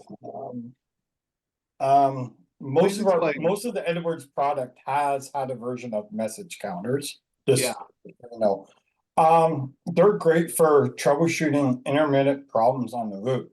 You can see if you're having communication issues that are very few and far between, but it still happens often enough that the counters could be pulling that up for you while you sit there and watch. Could be a sign of induced voltage or something on the loops going on and stuff like that. And the reason I got using them is exactly who you mentioned. Peter and Tex up in Owen Sound are the one that introduced me to using them. So yeah. No, but yeah, they are handy. Quick Start used them a fair bit. IO, they're all there. You just got to remember to go use them. Now, since HDT tool's out, it does it as well. It does. Because when it's doing the loop check, that's what some of that stuff is going on, and it's going to report on is if you have bad communication, right? You're going to see the volt counts on your basis. So can we, are you able to expound into maybe causes of it? Like, I'm just assuming it's a bad connection, kind of like what Mike Talbot was describing, either landed on the jacket or the screw not tightened down. Yeah, it could be that. It could be a VFD system sitting on a SIGA-CR. A what? That's not properly grounded. A variable frequency drive. So fan control, escalators, and all of them will dump frequencies back onto the loop that cause nothing but grief. Yep, MRI machines, CAT scans. I've heard of even those when you walk out of a store and they have those sensors to see if you're stealing.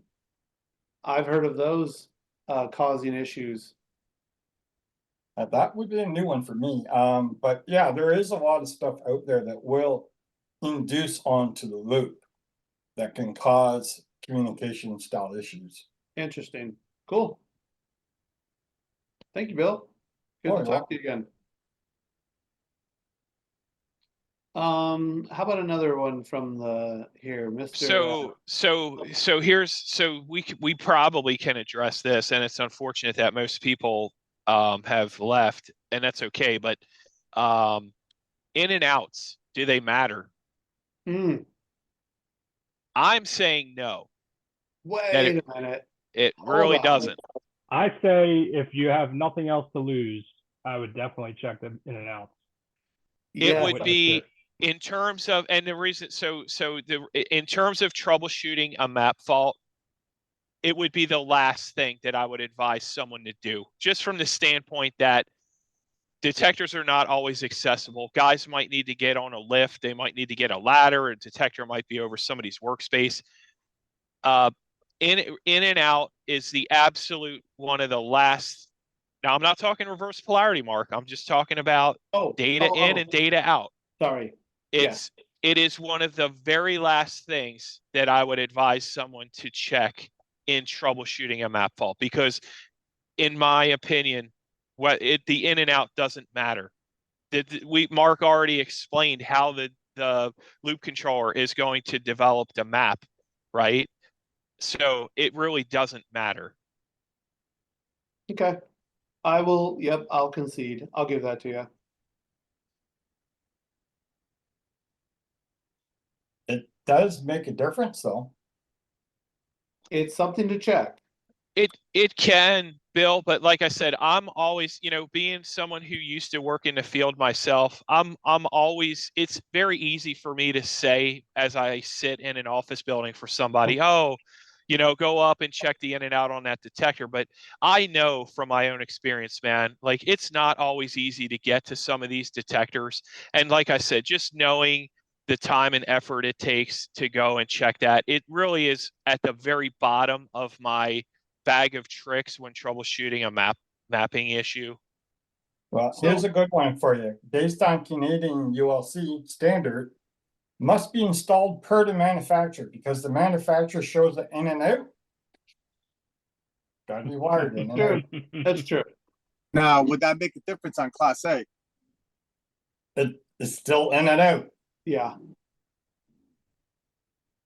So here's what I would say. It goes back to correct installation. If you do it right the first time, you don't even have to worry about it. This is where your pizza party comes into play. You feed them, you teach them how to wire it. You don't have to worry about it down the road. I'm just saying, Mark, me personally, if I'm in here wiring up a device board, I'm not paying attention to in and out. If I got 2 pair of wires, man, I'm just stripping them and hooking them up and putting it on the loop controller. Listen, I'm going to have to ask Chris how often he sees you in the lab wiring stuff up. He'll tell you. I'm quite a bit, more than you would think. Yeah. Daggum. All right. More than most of the guys, actually. He's pretty active. That's awesome. I love hearing that. Honestly, that's not the first time I've heard stuff like that. All this in and out talk makes me hungry, though. I'll tell you, one of these person's last names made me hungry. I think it was fettuccine or something. All right, listen, I'm not even going to attempt to pronounce this name. I know I've met you before, but this person that I'm pointing to, you're unmuted. Do you have a question for us? Is that Sammy? Sebastianos?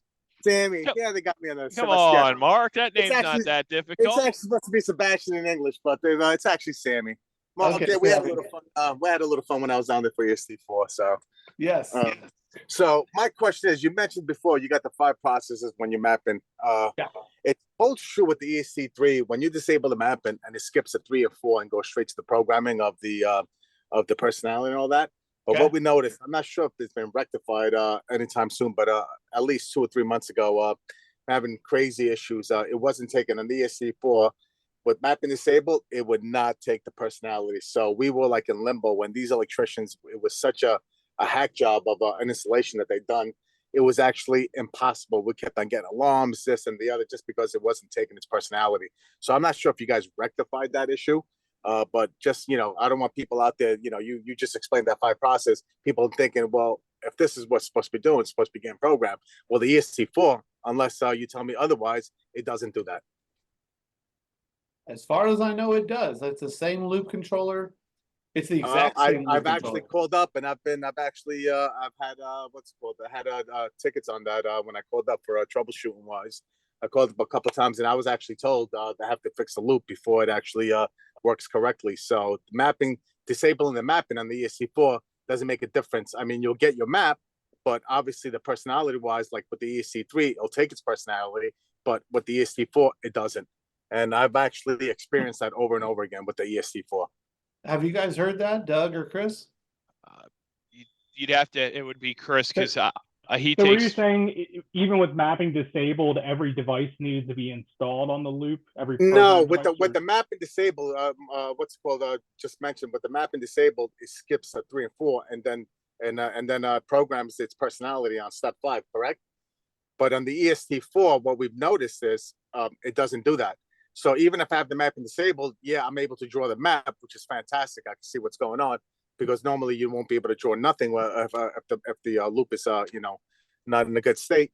But when you disable that, it still doesn't take its personality because like with the tampers, for example, the tampers, Right. it wouldn't latching or unlatching up until it would not take the personality, regardless of whether the mapping was disabled or when it was disabled, it did not take its personality. Okay. And we literally had to fix the loop for it to actually take its personality when the mapping was disabled or enabled, either or. Interesting. Yeah, because I mean, I've seen the opposite, like where we've had cases where mapping's been enabled and the site's, just not complete, or there's loop issues or whatnot. And, Right. techs call in and saying, hey, this isn't working. My fire phone's not working. My sounder bases aren't working. And actually, we would tell them to disable the mapping and that would fix it. Right. But you're saying if there's a loop issue at the same time, then it Right. doesn't It's seem to not, program it? even with the Okay. mapping disabled, we've noticed that, it does not take its personality. So you have issues until you rectify that loop and the mapping before you could actually get anything to its personality to set in. So just saying that, I know that, disabling the mapping doesn't, skipping to steps 3 and 4, it doesn't actually program its personality on the 4. The 3 does it, no problem whatsoever. No matter what the loop is wrong, the loop is bad and something's wrong with the loop and the mapping. Once we disable it on the 3, it's no problem. Even though it's disabled, it's able to get its personality, you're able to do what you have to do. But on the 4, it does not do that. And that's about it. I just figured I'd bring that to I've got case numbers on there as well. So I should have a case number as well on that. That All right, sounds Sammy. Yeah, that sounds yeah, very I'll- reproducible. I'll Yeah. I'll definitely look into those cases and then I'll attempt to reproduce it as well. Okay. So I appreciate And you then bringing that to our attention. The only other question I've had, but now apparently I was the second one that anyone has actually called up for an issue was on the EST4 when you're in the status, you're mapping out. I was getting IF ground fault. Is that an internal fault, ground fault? Because you guys didn't have a clue. I was like the second one that had brought it up to your attention or something, and you guys weren't too familiar with that yet. So I don't know what I keep getting an IF ground fault, so I wasn't sure if that was like a fault. Where did you see that? On on the mapping when you go to statistic, when you go to the status, when you run the status on the the diagnostics here? the diagnostic on the EST4, correct? It's one of those it's one of these things that'll list right here. It lists, when you get the mapping or Yeah. you got a mapping disabled on top, you get the I get an IF ground fault, which I'm guessing it's internal. I didn't think that was one of the LEDs. Yeah, I get one of those on top, and I called up, and apparently I was the second one that it's happened to. So there were you guys weren't, you guys didn't have enough information on that to be able to let me know what was going on with that. Okay, yeah, I mean, we'll take a look at that and see. I've never seen that on here. No, that's what I'm saying. Like, I don't think it's going to be one that shows up as the LED on the diagnostic screen, right? Like it's literally, one that, really on top. It's the top. It's one of the dots that lights up. Is it? Yes, it is. So again, I'm not sure if it's actually there. If it's not, it is one of the lights that lights up. Correct. Well, but let me ask you a question though. If you were to meter the actual wiring to ground, Sammy, are you picking up a ground or no? Well, you know what? It was well, this job. Let me let me backtrack a little bit. This job was such a nightmare that Is this Hudson Yards? no, this was Two Penn Plaza. This was Okay. it was a non-union company. Not to say non-union is not good, but you know what? It was just that we were supposed to be parts and smarts, and it turned out to be an absolute nightmare. So yeah, just saying that it was so much. They had duct detectors wired up incorrectly. You know, it was a Class A. So you know what? It was working one way, but then they realized, well, why isn't it working? You know, and when they're doing other stuff and going to alarm, it was doing other stuff, and it was an absolute nightmare. It was a nightmare of a job, but yeah. So that was one of my things I pulled up. I had no clue what an IF ground fault was, and we'll take a look into it for you. Perfect. Hey, I see here Mark McGovern chimed in a few minutes ago saying we've had to repeatedly turn mapping on and off again to get it to complete programming of devices. So, I mean, according to this, On Sammy, EST4, right, Mark? EST4. So, according to this, Sammy, one of the workarounds that another individual has found is turning it on and off. Or what I was, while Chris was talking, I kept pointing here to reinitialize the loop. This might be what he's talking about. Try reinitializing. Well, what Mark might be talking about is that if they're doing an install, maybe he's just enabling mapping on the 4, letting those modules get their personality programming, and then it sounds like he's turning mapping back off so that, you know, if they're doing additional installation work on the loop, you know what I mean? He's just doing it almost in like blocks of devices, right? Yeah. I mean, I don't know if he's still on. Maybe he can come on and, I mean, because, you know, Mark does some huge installs out there in Vegas. So if he's still on and wants to unmute and talk about what he does. Right. I have asked him. Can you guys hear me? Yep. Yeah, Mark. Yeah, actually with EST4, I've fought this for the past 2 months straight. Even if I remove the extra devices from the loop controller, per your guidelines, if the devices aren't ready to be mapped, remove them from the loop, even go back to EST3, even on EST3, 99.9% of the time, we could leave as many devices in the program with the SCU as we wanted, and it never created an issue with them not programming what was online. It's a huge issue with the EST4. Even if I remove the devices from the loop controller in the 4CU, I've numerously tried to reinitialize the loop. Once out of the dozens of times does that ever help me. Sometimes when I need to add devices to a loop, I have to reinitialize, or I will not complete mapping. And lately, even though I've removed the devices from the loop in the 4CU that I don't have online yet, and I've disabled mapping so that it will program the devices, I've still had to turn it on, download it, turn it off, download it again, and then finally it will complete the programming issue. Otherwise, my device personality types and functionality will not do it properly. Yeah, Mark, I'm gonna have to agree with you on that because it's you know what, and I think every system works a little differently too, as well. I think depending on how it's installed and wired up, but I've noticed that as well. It's just you have to do like it's very maybe we need another thing on mapping when it comes to the EST4 as far as initializing and not initializing. Because what I've noticed as well is for you to like just change a you know device type on the loop controller, you literally it takes you you know on the EST3 it takes you literally 2 minutes. You know you change the device type, you do a DB convert and send it to a loop controller. With the EST4, you literally got to build the whole thing and literally send it to every panel. So you cannot go to the individual panel without getting, you know, database out of sync or whatever comes up with the EST4. The EST3 comes database out of sync and so forth, and extended database incompatibility with the EST3. With the EST4, you get the other, but you can't do that. It's just it's a bit of a nightmare to like a simple step of changing a device type just to the loop controller. You got to build the whole thing with the EST4, send it in, and then sometimes you know what I also noticed, then you get map faults. So if you don't upload all your loops before you build it and send it back in, well, we notice over here with me, you always get map faults with the other loop controllers, and then you got to go through the whole process again, which is a little. You're missing this. out of Well, it. well, but hang on a second. I'm just So, saying, if you're missing it somehow, you need to install y- it before you download it. well, yeah. So I think so. I got you, Mark and Sammy. I Yeah. think we can, from what you described, this should be easy for us to try to recreate here, and we'll take a Right. look at it in 7.10.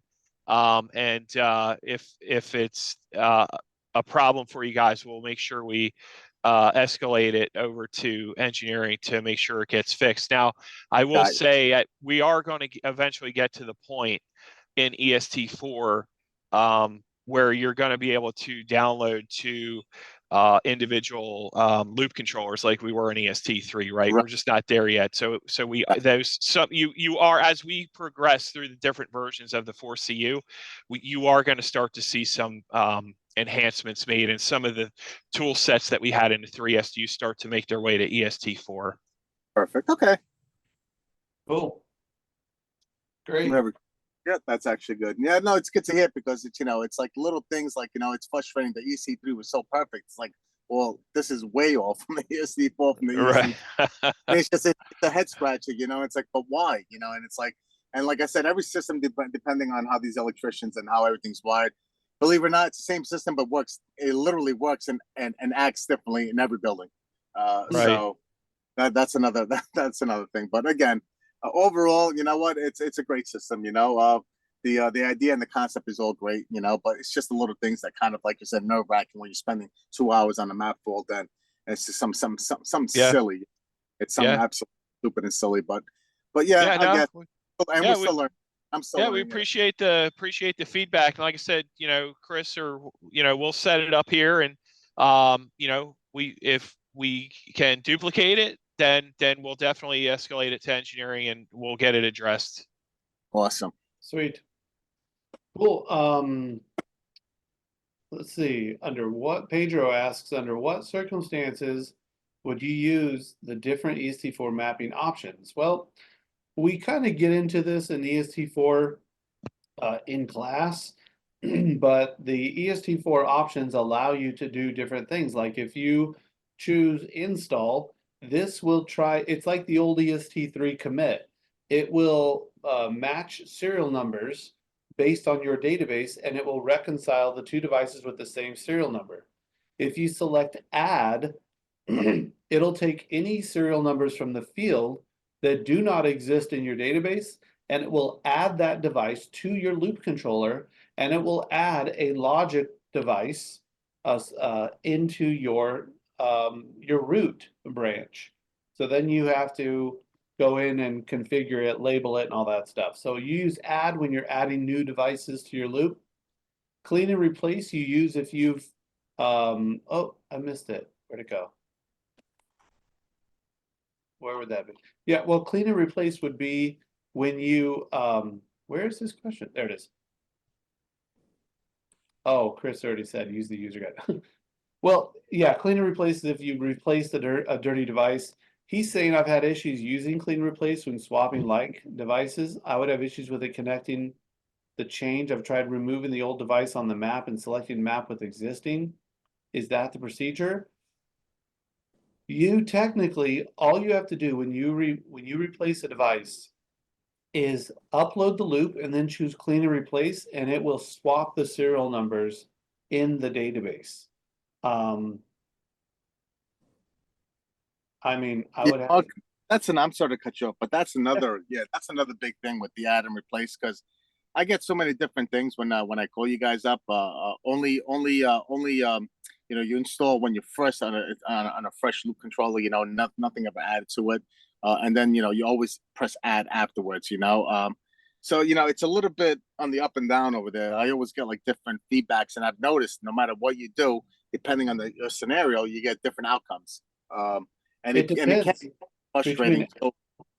Between I'm install and add, no, I'm sorry. So between install and add, the difference is, did you take the time to configure the database first? Use install. But if you don't have this information, then use add.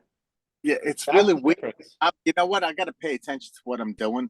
But a lot of the times when I do that, I find that I have to when I change the serial number in the program itself, I literally have to go build, send it in before I'm able to upload it. Because if I upload it, even though I changed it, it literally changes those serial numbers back to the original numbers for me.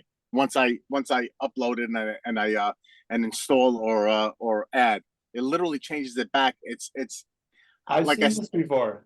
it drove me crazy one day, and I literally had so many devices in. It's always when you're in a rush on a Friday when you want to get out of it, and and something like that happens, Yeah. So I've seen but- this before. Sammy, what Yep. make sure you're doing this. If you're trying to go through the way of removing the device first so that Right. you can add it, make sure Right. you remove it from the loop controller and from the branch. Or at the Happened- very least, if Yes, you're changing yes, serial yes. numbers, delete it from the loop controller and then delete the serial number from the branch. Well, Don't delete the device, but the serial number. Correct. I do the same thing, but now when I do that as well, Mark, what I do now is I build it, I send it in before I actually draw anything in, because that's the only time I've noticed that it actually comes in correctly. Is when I build it, send it in, let the field, everything on the field know what's going on, and then when I upload it, I don't get those changed numbers on me. They don't go back. They don't revert back to the same number. And that's what I've been kind of good with. I mean, it takes a little bit longer, but you know what? For me, for my own peace of mind, that's what I do now, just for me, until we get something more concrete of this is the way to do it and this works all the time. So Yeah. for me, what I do now. Yeah. And again, learning, it's a learning curve for everyone, I guess. So It is, and you're right. You're in that spot Friday afternoon or something, and you're thinking, okay, just this simple one little thing I'm going to do, and you do it, and it doesn't work, and it just throws your whole afternoon off.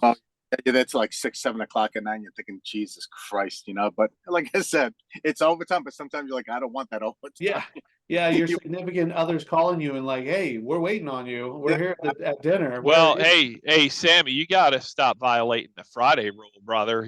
There should be no downloading done after 11 a.m. on a Friday. Come on now. Douglas, you know what, man? We know that, but for some reason, shit always goes tits up. It always to me. It's always when I have my 6 a.m. starts and I'm going to be able to get out of there by 2:30. Something always happens. I tell my company, I don't understand why I even take 6 a.m. starts, because I know I never get. It's not that I don't want the money, but it's like if it's an everyday thing, I'll stay afterwards 2-3 hours, whatever happens. Yeah. But if it's once in a blue moon, I make plans. So I'm planning on getting out of there 2 o'clock. You know what I'm saying? But it never turns out. I'm telling you, Douglas, it never. I hear you. Maybe once, man. maybe 2 out of 10 times it works out for me. But the rest of the time, there's always something wrong going. Yeah, I've been there. I've been there, brother. I feel you. So I think we've all felt the pain of going from 3 to 4, where, I mean, if you've ever gone from Apple to Android, you've experienced a very similar pain where everything just worked for you. And it did everything that you expected it to do when you wanted it to do it with your Apple. And now we're on Android and everything is unlocked and unrooted, and you have to update, you have to make sure that you're on top of every single step. Right. I don't think that's a fair comparison, Mark. Sorry, Mark? That is definitely a not fair comparison. At least when I tell my Android to do something, it'll do it the same way every single time once I figure it out. Once you figure it out, that's the key. But with EST4, it doesn't do the same thing every time I tell it to do something. It doesn't. That's a very interesting point, Mark, because it really does. And the problem is we just don't know what that variable is. There is a variable that's changed or that is changing, and we don't know which one it is. And that's what, honestly, that's what keeps us doing this every dang day, is trying to be the person who can identify that one variable when nobody else can. But if I've had the same habits on what you guys call the same loop controllers for 15 years with EST3, and it's supposed to do the similar thing, why is it not nearly as consistent on EST4? I bet you that's exactly what Chris and Doug are saying to themselves, and that's why they said they're going to help you identify, or Sammy or whomever. Right. Okay. But yeah, I feel you, Mark. I the same thing. It's always something different. I'm just trying to pinpoint what actually works and what how it's supposed to be. Because I'll be honest with you, sometimes I think you guys are crazy. I'm thinking, you know what? Whatever information that you guys just get, calling up tech support, whatever you guys send me back to do, the procedure, I'm thinking, you know what? This not working. And, you do it your way and actually works. So you're thinking, well, which is the right way now? Because this is coming from tech support, but then you're experiencing something different, But again, you're right. You got all the variables. So you know what? If that's playing a big role, I'm not sure. But I'm sure in somewhat, a little bit of everything plays a little role in everything. So. Yeah. Cool. Thank you guys. Let's see, is there anything, is Darren still on the call here with us? I don't know if there's any more questions. We'll go ahead and unmute Darren. Let's see if he's got something for us.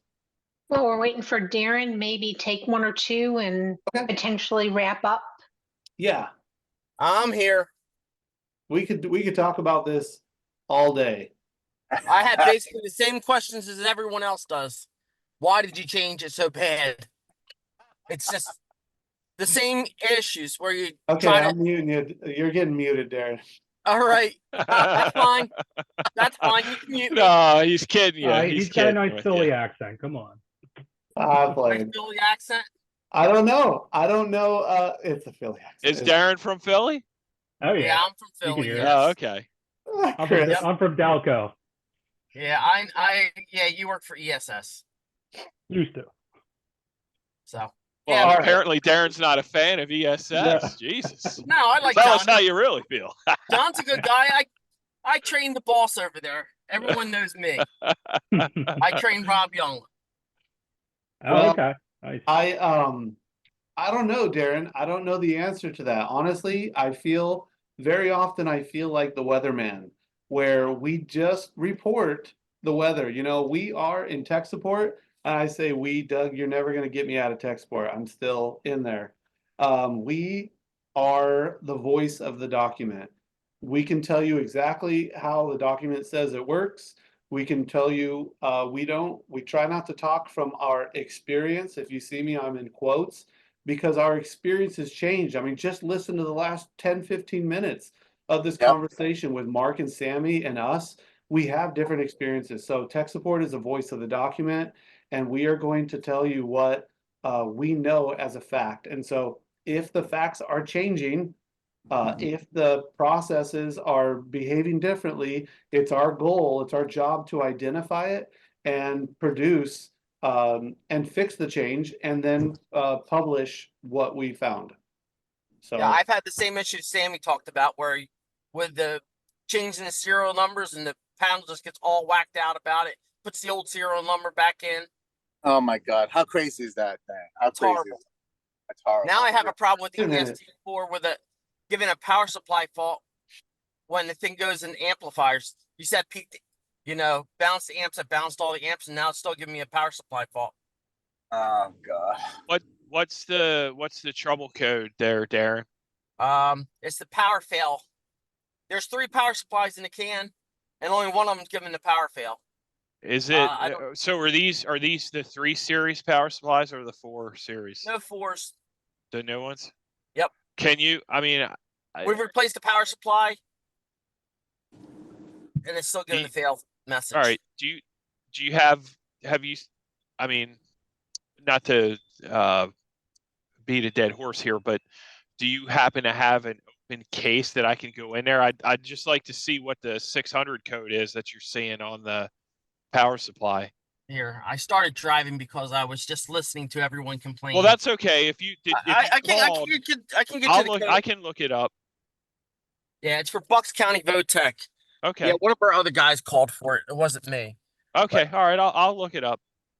But it's, it just is frustrating because I started unplugging. It seems like when I put more than 4 amplifiers on the panel, it will fail, and it's the only one failing. I would think if it was a power issue, all 3 power supplies would give me what kind of amps? 40s. That should be fine. I don't know. We were having issues like that. Now, you know what fixed that as well? Putting Not the message to oblivion. Power mount in a different slot. Putting the PSM mount in a different slot actually would rectify some of our issues when we had those power failures like that. Believe it or not, I don't know why it being to the left or to the right of one slot to the other was making a difference. It did make a Hey. difference moving the slots. Uh-huh. Here, I'm going right now to Yeah. find it. I had a spot I could pull over, and now I'm going to find the message, the pseudo point. What was the name of the site again, Darren? Bucks County. Bucks County Vote Technical. It was probably called in by Alex Randall. Let me look here. Power supply fail. The 617 trouble.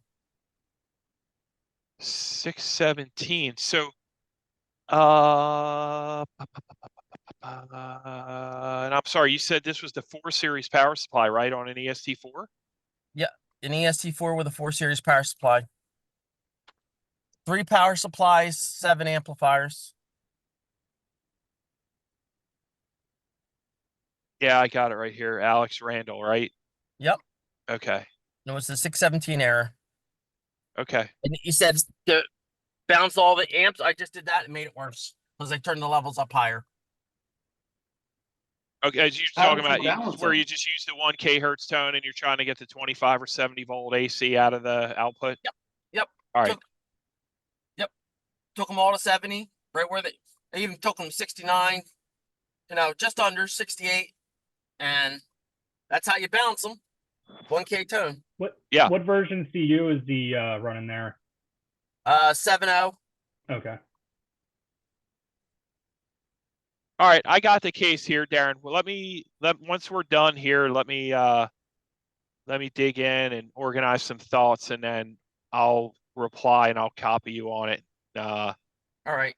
Because like I said, I balanced all I put the 1K tone and my message, I have a slow whoop with a message afterwards.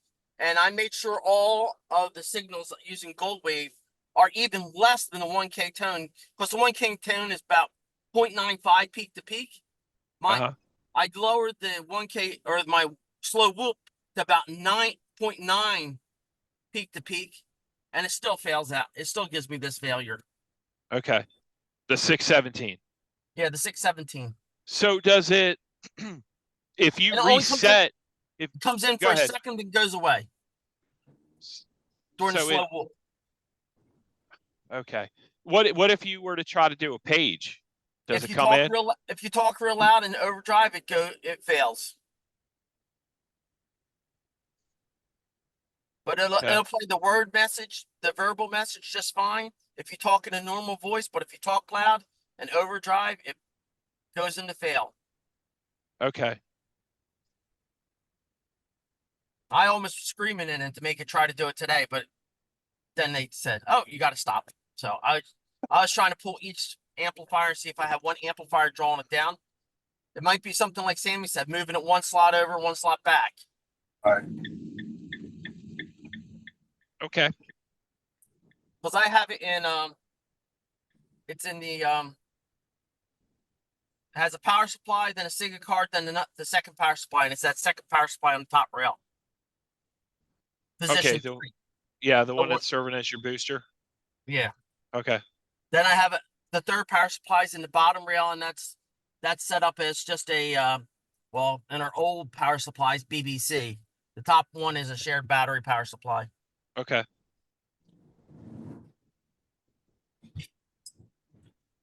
Cool. Good stuff today. Good stuff today, Mom. Good Yes, stuff. I agree. Thank you.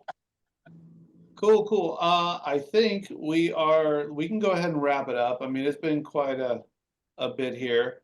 Let's go ahead and I want to thank everybody for joining. Thank you, Shelly, Doug, Chris, everyone on the call. And I hope to see you guys in the next one. Again, we're going to have a recording published and the Q&As as much as possible. Demetrius, thank you. And all right, we'll catch you on the next one. Yeah. Thanks, guys. A lot of good conversation this Thank you, afternoon. everybody. Great time. Thanks for Thanks. attending. An Thanks, everyone. EST4 mapping class would help a lot too, probably for most Okay. guys. Okay. All right. Thanks. Have a good one. All right, guys. Thank you. Good one, guys. Everyone, thank you. Thank you. Yep. guys. See ya. Bye.